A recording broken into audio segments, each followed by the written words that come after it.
Saludos amigos y bienvenidos a su espacio, Conversando con el Doctor.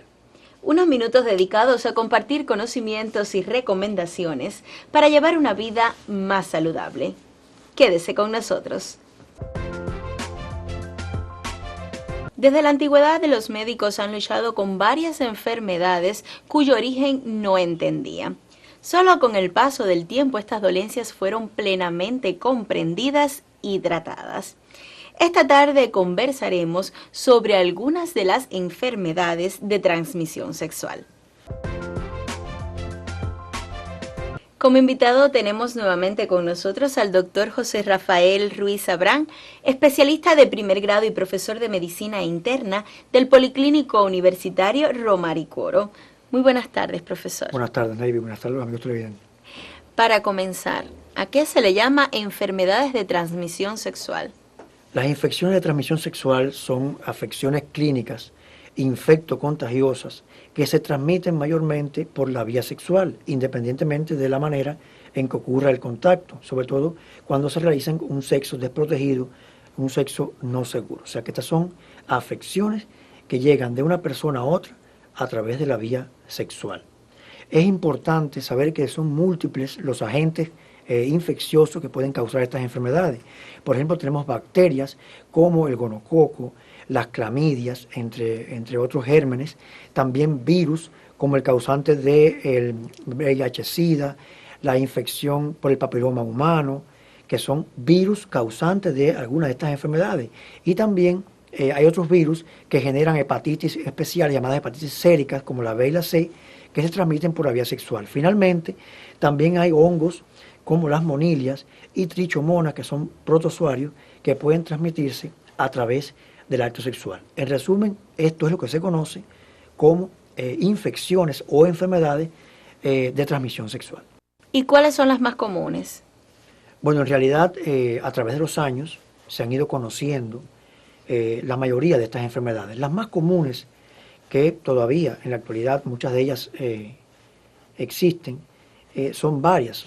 En realidad, empezamos por la gonorrea, que, como ya te decía, es causada por una bacteria llamada Neisseria gonorrhoeae o gonococo.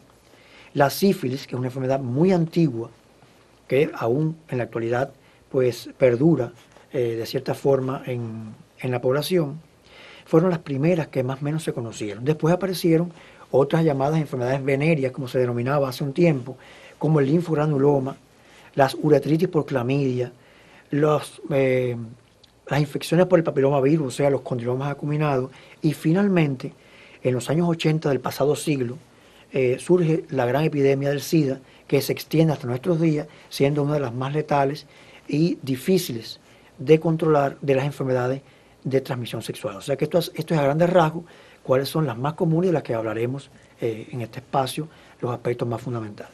Profesor, como es lógico, nuestro espacio no es suficiente para abarcar todas estas enfermedades.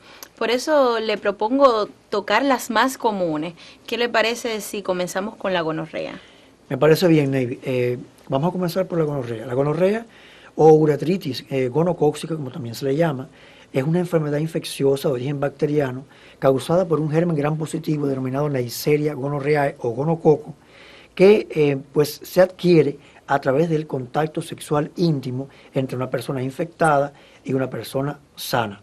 Esta bacteria penetra a través de la uretra y es ahí, en ese lugar, donde produce una inflamación aguda con secreción amarillenta, purulenta, que es uno de los síntomas más llamativos de esta afección. En las mujeres, prácticamente los primeros síntomas aparecen de forma tardía, o sea que el hombre, al tener una uretra más larga, es el que más síntomas presenta de gonorrea entre los 3 y los 7 días después de ser infectado. El síntoma más importante es la dificultad y el ardor para orinar, aunque después, como les decía, aparece la secreción amarillenta característica de esta enfermedad. Es una infección relativamente fácil de combatir cuando no hay complicaciones y cuando no hay resistencia al antibiótico. El antibiótico más usado es la penicilina, aunque existen otros que pueden ser efectivos cuando hay cepas resistentes. La gonorrea en realidad es una enfermedad localizada en la uretra. Muy rara vez afecta a otras estructuras del organismo. Sin embargo, puede causar complicaciones tanto en el hombre como en la mujer, que pueden a largo plazo traer problemas en la salud reproductiva, tanto de la mujer, como les decía, como del hombre. O sea que es una enfermedad que hay que diagnosticarla a tiempo y tratarla efectivamente. El diagnóstico de la gonorrea se realiza a través de los exudados uretrales y vaginales, que en la mayoría de los casos pues demuestran la presencia del germen y obliga al médico a iniciar el tratamiento adecuado. ¿Y qué me dice de la sífilis? El público a menudo no conoce detalles de esta dolencia tan antigua.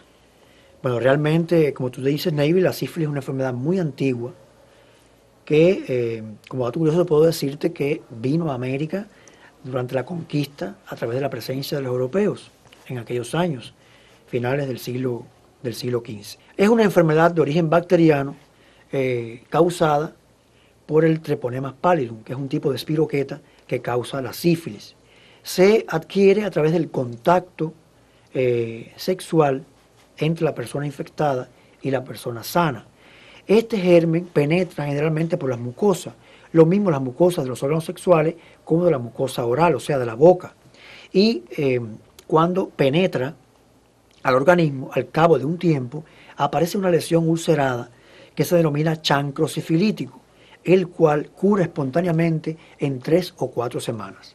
Cuando este chancro desaparece, la sífilis transcurre de una etapa primaria a la llamada sífilis secundaria, que tarda algunas semanas más en aparecer los síntomas, los cuales son una erupción rojiza parecida al sarampión, a la rubiola, y que a veces cursa con pérdida del cabello, que ha caído, del pelo de las cejas, parte del pelo de la cabeza, y entonces pues se dice que la enfermedad ha llegado a la sífilis secundaria.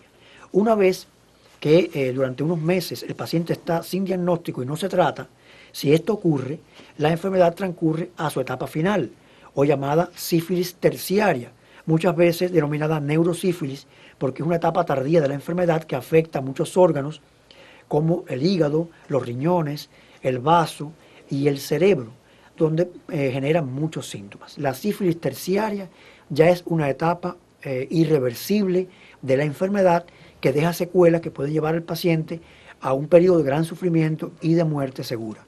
Es muy bueno recalcar, Navy, que en la actualidad es muy raro que una persona llegue a estos extremos de la sífilis.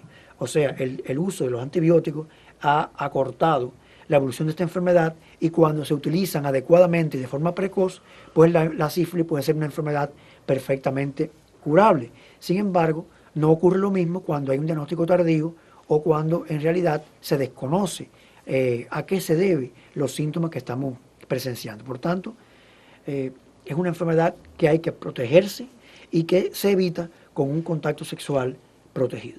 Por tanto, Navy, es una enfermedad peligrosa, pero cuando se diagnostica a tiempo y se trata adecuadamente, la curación es la regla en estos pacientes.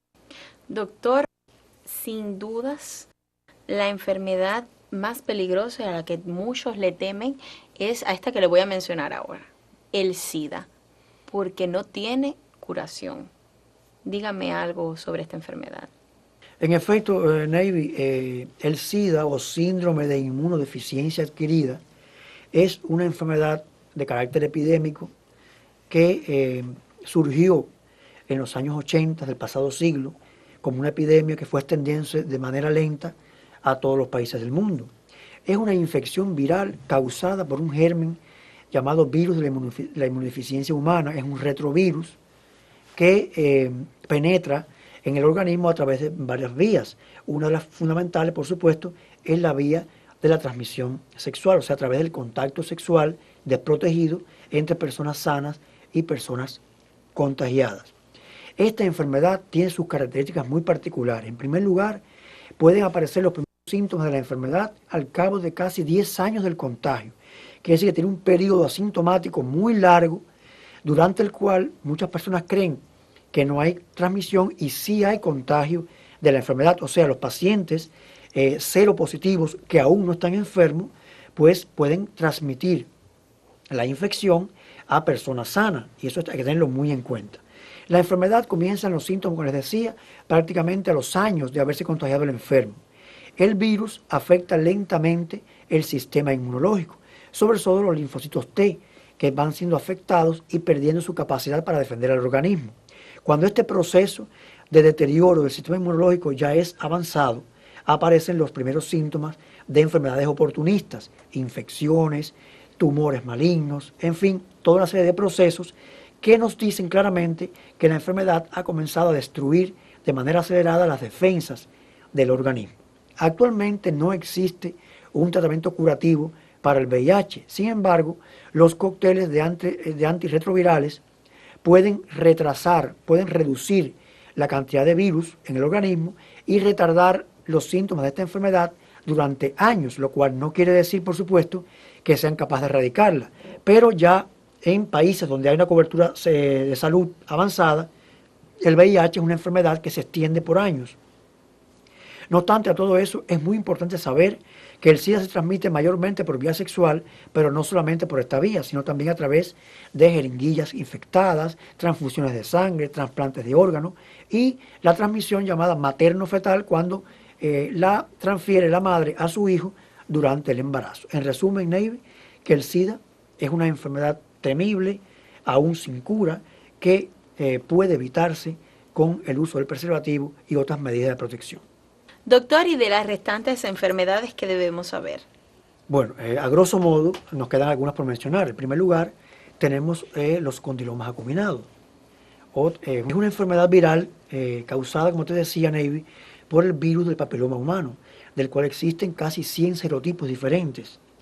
Es bueno señalar que esta enfermedad viral se expresa a través de la piel en forma de verrugosidades o condilomas ubicados generalmente en las zonas genitales.